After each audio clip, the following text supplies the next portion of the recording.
great crowd. Please take a seat if you have one. I once said that at an event, and people didn't have chairs, and the press looked at me and said, "What the hell's the matter with that guy?" Anyway, Edward, thank you.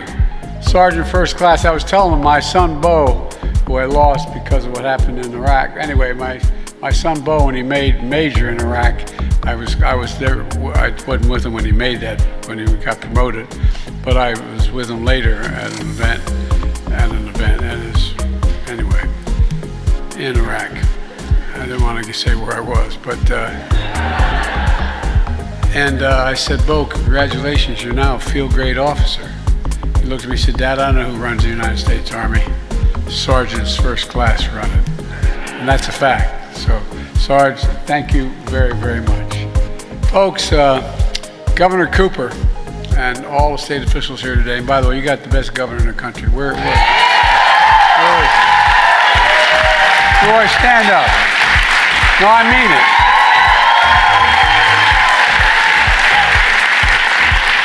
You know what I love about him most? I mean this from the bottom of my heart. He has absolute, total integrity.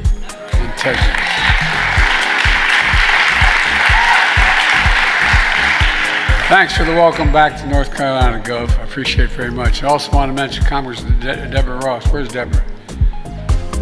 I just had my picture taken with her. That's probably why she left.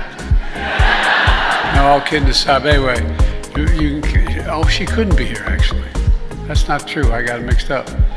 And she has, she fights very hard for the people of this district, and she's up in Washington right now. And folks, I'm here today to talk about something that doesn't get enough attention, and that's the progress we're making to invest in America, all of America.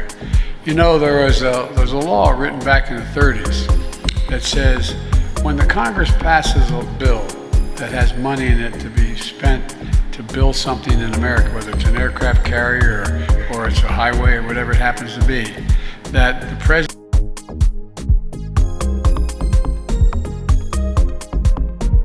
president should use American workers and American products. For the longest time, Democrats and Republican presidents didn't abide by that very much. But I do, because I want to make sure that we're making it in America, building in America with American products, and that's why we've created 14 million new jobs. Folks, bringing opportunity and hope to people and communities across this country. Let me give you one example of bringing high-speed internet to every person in America. Nearly a century ago, Franklin Delano Roosevelt signed the Rural Electrification Act.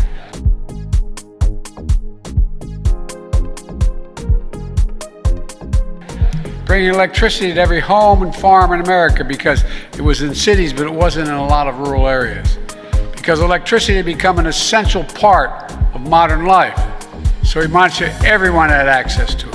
He was determined that no American should be left behind, no matter where they lived, whether in a big city or a rural area. Well, I tell you what, I made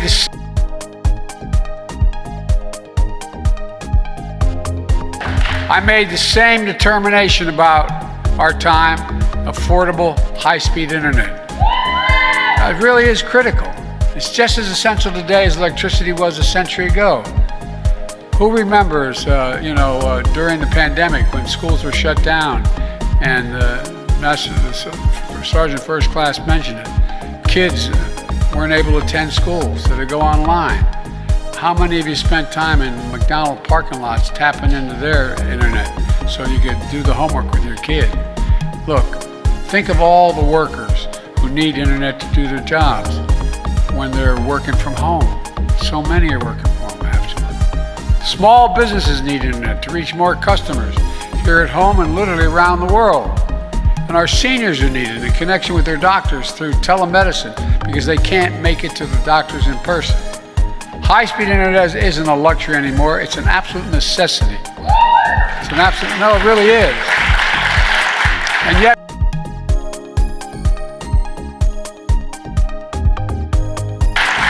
yet, when I became president, around 24 million Americans didn't have access to affordable high-speed internet. And for millions more, their internet connection was limited or unreliable.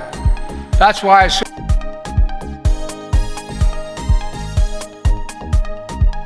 That's why as soon as I came in office, I took action with what we call the American Rescue Plan. And it included more than $25 billion to invest in affordable internet, high-speed internet all across America. A few months later, I signed a piece of legislation which many people didn't think we could get done, the bipartisan infrastructure law.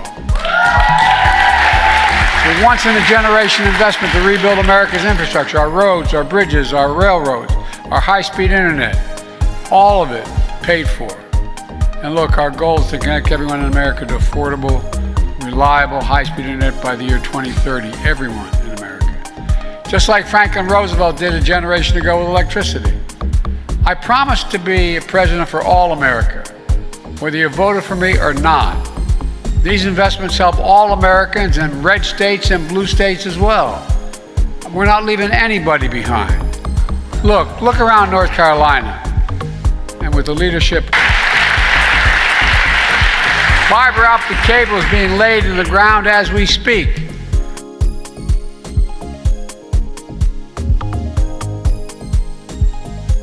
Over the next 3 years, over 300,000 homes and businesses all across North Carolina will be connected with affordable, high-speed internet.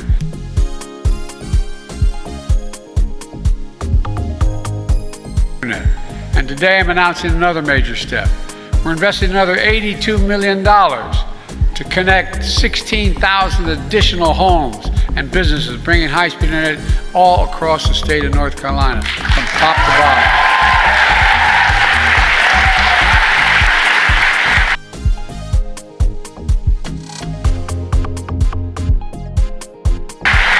By the end of the decade, we're going to finish the job reaching all the remaining homes, schools, libraries, small business, healthcare facilities in North Carolina that don't have access to high-speed internet today. Let me say that again. Universal, high-speed internet in all of North Carolina by the end of this decade. Folks,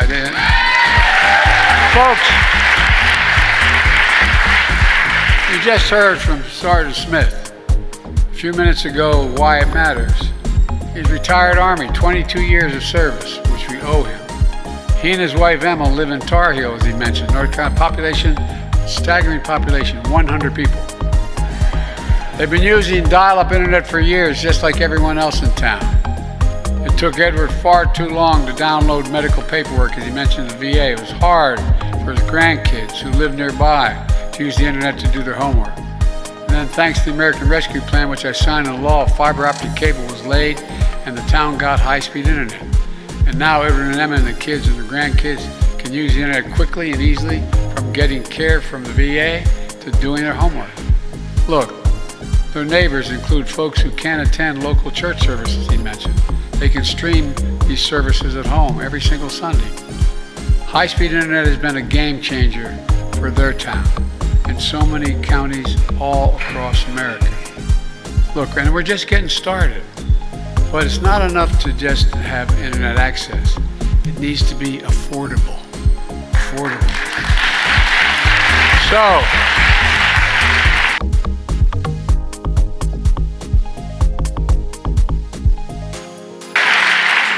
here's what my administration did. We work with internet service providers to bring down prices for people struggling with their payments. It's called Affordable Connectivity Program. It's already helped 880,000 households in North Carolina save a total of $440 million in internet bills collected. That's about 1 in 5 families across the state are saving $30 a month for the internet bills, and some save a lot more. That's savings and matters in homes like the one I grew up in. Another $30, $40 a month was the difference between how many groceries you pay, the gas bill, all other necessities. It matters. Plus, the investment we're making in high-speed internet means something else as well. Good paying jobs. And folks, just ask the folks at the International Brotherhood of Electric Workers, the IBEW, or the Communication Workers Union, or the Laborers Union. We're putting thousands of people to work laying fiber optic cable all across America. And that cable will be made in America, put in by Americans. Even better, a lot of that cable will be made in North Carolina.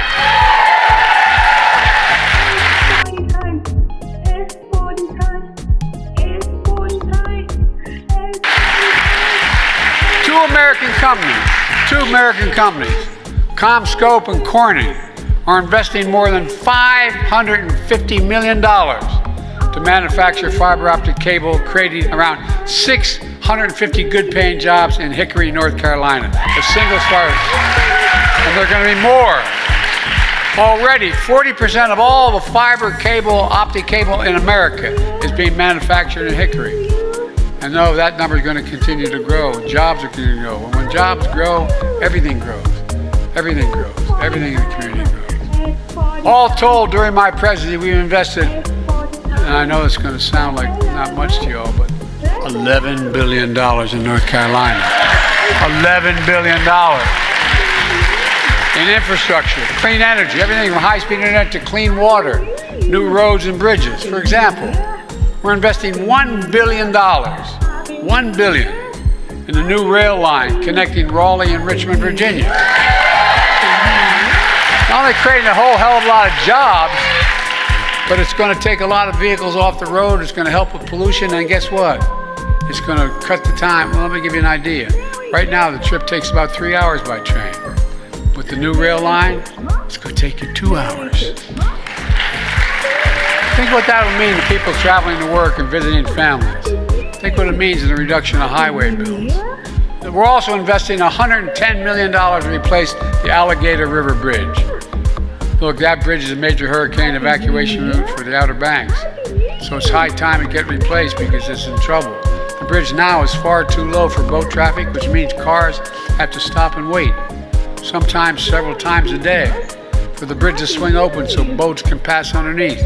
Because the bridge mechanism is 60 years old, sometimes when it swings open it can't close, which stops cars and traffic for hours and sometimes days. Now we're building a new, higher bridge that boats can easily pass under. It will be wider and more accessible to more cars to travel across every single day, saving time and saving money. Folks, what we're doing here in North Carolina is just one piece of a much bigger story. To date, 40,000 infrastructure projects have been announced across this nation. Since I've been to office, we've created 14 million new jobs. 440 new jobs in North Carolina alone just since I came back. That's because of this guy right here. Nearly 800,000 manufacturing jobs nationwide. Unemployment has been below 4% for the longest stretch in American history in the last 50 years. And here in North Carolina, unemployment is even lower. It's 3.5%. And the stats coming out today show that seeking unemployment insurance has even gone down. Fewer people are needing the help. That's lower than it was in every single month under the last president. Wages are up. Household wealth is up. Not only for middle-class Americans, for Latinos, for Black Americans, for minorities. Costs are still too high, but inflation continues to fall, and mortgage rates are falling, and they're going to fall more. Last week we learned that America filed 16 million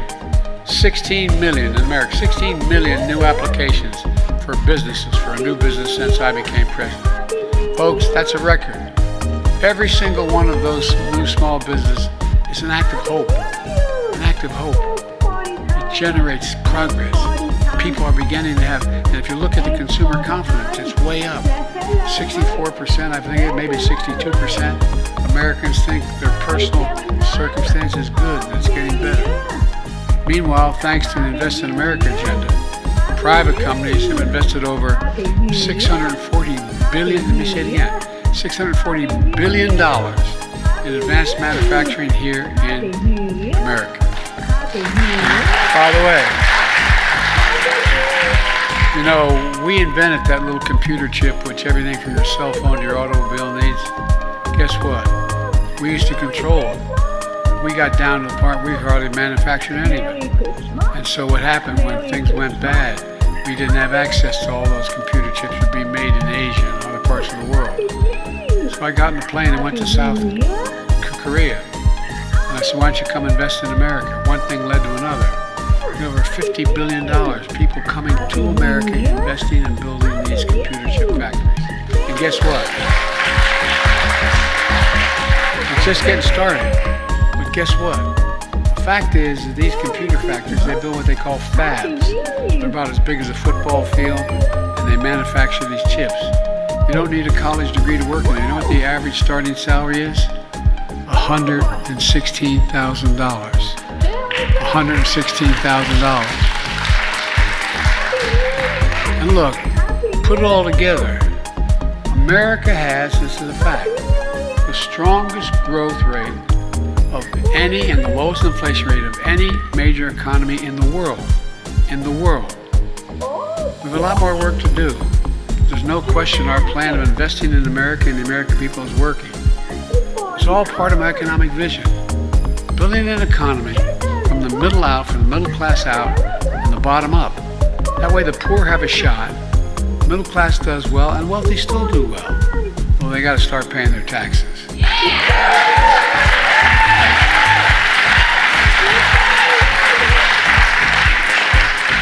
You know, I'm serious. I don't mean paying 60%. I mean just paying the top rate of 38%.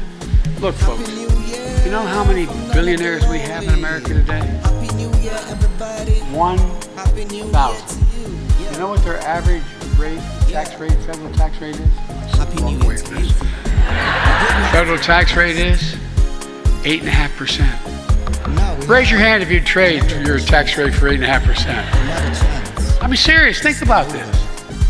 There'd be $40 billion raised if they just paid 38%, if they even paid 25%. Folks, look, we all do well when the middle class does well and we grow. Everybody does well. You know, I'm so tired of trickle-down economics. I grew up in a family where not a lot trickled down on my dad's kitchen table. My dad was a hard-working guy. We weren't poor, but we lived in a 3-bedroom split-level home with 4 kids and a grandpa. And, you know, we were fine. It was okay. But there wasn't anything left over. There was nothing left over. But now, a lot of middle-class folks are having enough leftovers. They can do things. Our approach is a fundamental break from trickle-down economics, supercharged by my predecessor. My predecessor, everything was trickled down, but not a lot trickled. And I'm serious. Which tax cuts for wealthy and big corporations, shipping goods overseas. How many people do you know in this state and other states? There was a factory in town that employed 300, 400 people. And all of a sudden you found that factory shipped overseas. Why was it shipped overseas? Cheaper labor costs. So we were shipping factories overseas and importing the product they made here. Well, guess what? We're doing the opposite. We're making it here and shipping the product overseas. I'm serious. And also that trickle down shrank public investment in education, infrastructure and education. It hollowed out communities, closing factories, leaving too many behind. And now, my predecessors like to say, America is a failing nation. In my faith, bless me, Father, for his sin. I mean, come on. A failing nation. And by the way, did you hear he wants to see the stock market crash? Because he does not want it now. We're doing well. He acknowledges by that we're doing pretty damn well economically and we're getting better. He wants to see the stock market crash. You know why? He doesn't want to be the next Herbert Hoover. As I told him, he's already Hoover. He's the only president to be president for 4 years and lose jobs, not gain any jobs. Come on, man. You know, some of the things he said, well, I don't get started. But look, frankly, to put it very politely, he doesn't know what he's talking about. Meanwhile, the vast majority of Republicans in Congress voted against our infrastructure law. We got enough to make it work of 30-some, the vast majority voted against it. They all voted against all the other bills that I have. I mean, 100% voted against. And guess what? Whether it's Marjorie Taylor Greene or whoever, they're now, when these new projects come, they're welcoming them to their state. They voted against it all. So I told him I'll be there for the groundbreaking with him. You know, look, what was mentioned as well. Look what I fought my whole career. I've been around, I know I don't look it, but I've been around for a little while. But all kidding aside, look, you know, I spent the bulk of my career as a senator trying to bring down the cost of prescription drugs. If you have a prescription from your doc and you take it to a pharmacy here in North Carolina or Wilmington, Delaware, where I'm from, or wherever, guess what? I can take that same prescription from you and go to Toronto, Canada, London, England, Rome, in Italy, anywhere around the world. And it'll be somewhere between 50% less and 70% less. How does that work? Why? Why isn't America? We're paying $400 a month for insulin. You have diabetes. And other places they're paying 35 bucks. Well, guess what? You're paying 35 bucks now and it's going to go down even further. And by the way, at $35, they're making 350% gain. It costs 10 bucks to make it, 12 bucks. What I haven't done is I haven't blocked projects in their districts because they're all Americans. The fact they have a senator or a congressman doesn't know what they're doing doesn't mean they should be denied. But it's okay. It's okay because I promised to be a president for all Americans. And I mean that sincerely. It's not hyperbole. I promised to be a president for all Americans. Like I said before, I told them all I'll see them at the groundbreaking. Let me close with this. When you see shovels in the ground, cranes in the sky, and people hard at work in these projects, I hope you feel pride in America. Pride in America. Pride knowing we can get big things done when we work together. You're all the real heroes. It's not hyperbole. You're the real heroes in this story. American workers, the American people, neighbors and community leaders doing the work to bring our cities into the future. That's what America does. That's why I've never been, and I mean this, and I've been saying this for a while, and the press has to cover me everywhere. I've been saying I'm optimistic. I've been around for a while. I've never been more optimistic about America's prospects than I am in the last 3 years. I really mean it. Because there's nothing. We have to remember who we are. We're the United States of America. And nothing is beyond our capacity when we work together. Nothing. And I'll say one last thing. We're the only major company in the world that's come out of every crisis stronger than we went in. And that's what we're doing again today because of you. Thank you. May God bless you all. May God protect our troops. Thank you very much. Let's go get them. Thank you.